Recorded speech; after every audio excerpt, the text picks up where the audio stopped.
Dans le patois boulonnais, le taillon c'est le grand-père, l'ancêtre. En vieux français, les taillons étaient également des baliveaux, des arbres réservés depuis 3 coupes, et qui ont par conséquent 3 fois l'âge d'un taillis. Le taillon, le grand-père, a donc en théorie 3 fois l'âge de son petit-fils.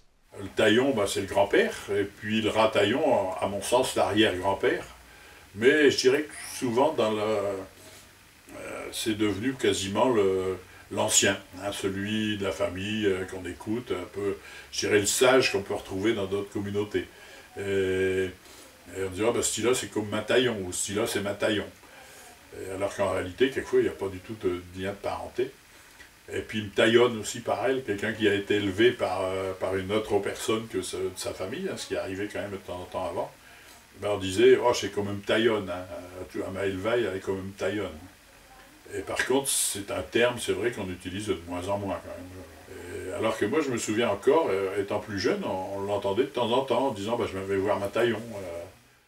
On appelle encore les vieux chênes les chênes taillons. Les rataillons sont les bisaïeuls, les arrière-grands-parents. Et les ratataillons sont les trisaïeuls, les grands-parents des grands-parents. Taillon dérive peut-être du latin atavia, qui signifie l'aïeul, l'ancêtre, et qui a donné en français atavique, qui signifie héréditaire. Quand j'étais trop petite, je me rappelle que ma rataillon me racontait les histoires. Ma rataillon, avec ses grands-pères, il s'est tout battu contre les Anglais avec l'empereur. Et voilà ça, tu. Je me souviens des histoires de mon grand-père à propos de mon aïeul qui était corsaire pendant le camp de Boulogne sous Napoléon Ier. Donc ils sont nos taillons et nos rataillons. Rien terrain, à cette heure, il ne reste plus que 1000, c'est 1000 taillons. D'où qu'ils sont nos taillons, nos rataillons, hein? Ils sont morts et enterrés. Oui, à cette heure, c'est 1000 la taillonne. On trouve le mot taillon dans un poème du Moyen-Âge de François Villon. Dans le patois, taillot signifie également généreux, bon. Un taillot, c'est un bon copain. Au contraire, si quelqu'un vous dit « Mais je suis pas taillon, mais... » On n'est pas copain, on ne s'accorde pas, on ne s'entend pas. Mi suppon taillot. Du grand-père qui se dégarnit, qui devient chauve, on peut dire Ouais, ma taillon, il grandit corps, et sa crâne, il dépasse ses cavables. Ce n'est donc pas qu'il devient chauve, mais il continue de grandir, si bien que son crâne pousse plus vite que ses cheveux. Oui, ma taillon n'est pas chauve, non. Il grandit corps. C'est pour ça que sa crâne, il dépasse ses cavales. Et c'est elle débat que de ses cavales. C'est elle débat que de ses cavales, ouais. Ma taillon, lui, il va encore rajouter sa grain de sel pour faire maloter tout le monde. Allez, roule. Mon grand-père aime bien rajouter de l'huile sur le feu pour faire râler tout le monde. Oh, ça, tu peux y aller. Ma taillon, il va encore aller mettre 5 grains de sel pour faire maloter tout le monde. Ça, tu peux y aller. Ouais, ma taillon, il est vieux, mais il a encore un autre carpente, Mon grand-père est encore solide pour son âge. Oui, ma taillon, il est vieux, mais tu peux y aller, il a encore un autre carpente. Te ramènes-tu du tablier de grand-mère ou de casquette à grand-père? Te souviens-tu de tes grands-parents lorsque tu étais enfant? Ramènes-tu de casquette et de ta taillon? Te ramènes-tu de grand-mère, du tablier d'être grand-mère ou de casquette et de grand-père? Tu te rappelles? Oui, je me rappelle de la casquette de ma grand-père.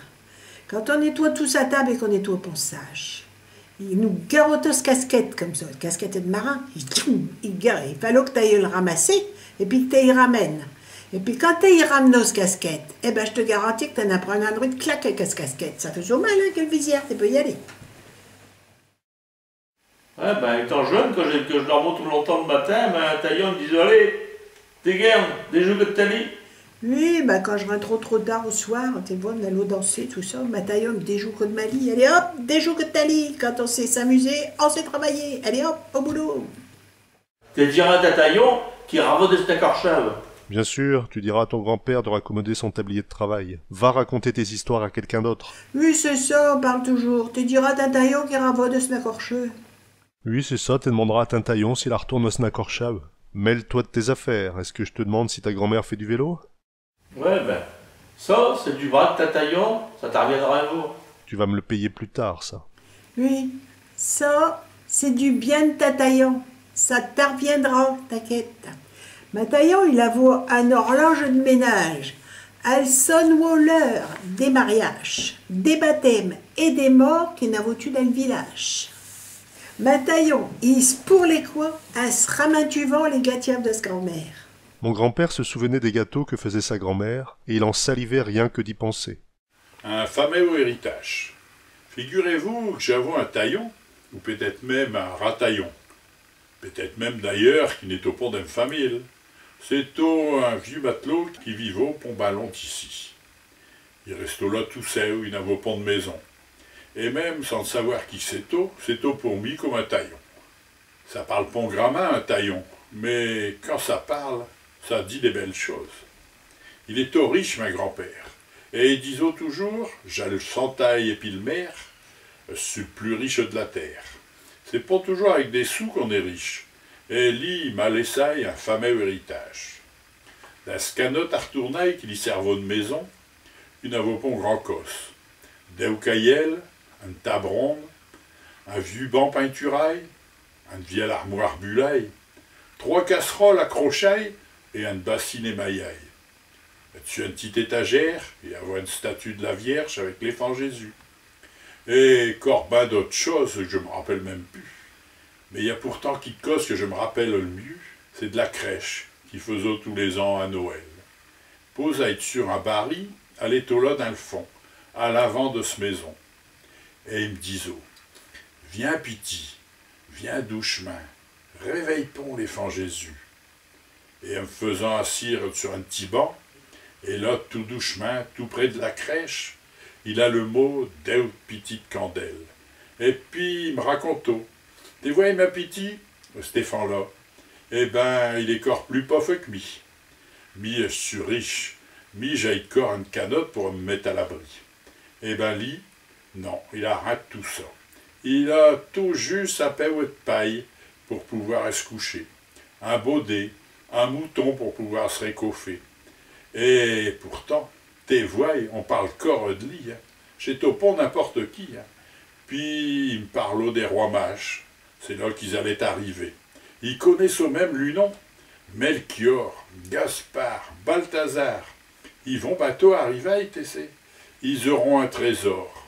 Et ils vont l'y donner pour pouvoir l'honorer. T'es ça, piti. Je les ai vus.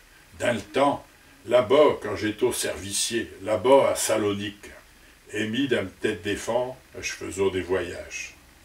En sortant de ce maison, j'arguettais l'horizon. Là-bas, au bout de Salmer, dans les formes des nuages, je voyais les rois mages. C'est sûr, ils étaient là. Grand-père, ils se connaissaient. C'est pas un grand cos, une crèche, mais ça vous met des souvenirs. Ça vous met des rêves pour toute une vie dans la tête des éléphants. Grand-père, il est plus là. Un temps, il a passé. Et dans une boîte à souiller, il m'a pourtant laissé une crèche de jeunesse qui m'a tant fait rêver. Et quand il faut faire le crèche tous les ans à Noël, je ressors tout doucement de l'uboîte, un Saint-Joseph avec une tête arcolaille de travers, un baudet à 3 pattes, et puis un petit mouton noirci, un ange décolorail, un petit Jésus jauni, un étoile à recouverte d'un vieux papier d'oreille, et des bougies vieillies que j'ai jamais rallumées. C'est pour moi un trésor et le souvenir d'une vie. Cachés pour les rois mages, sont jamais arrivés dans le plus bien héritage que ma taillon, ma grand-père, il m'a laissé.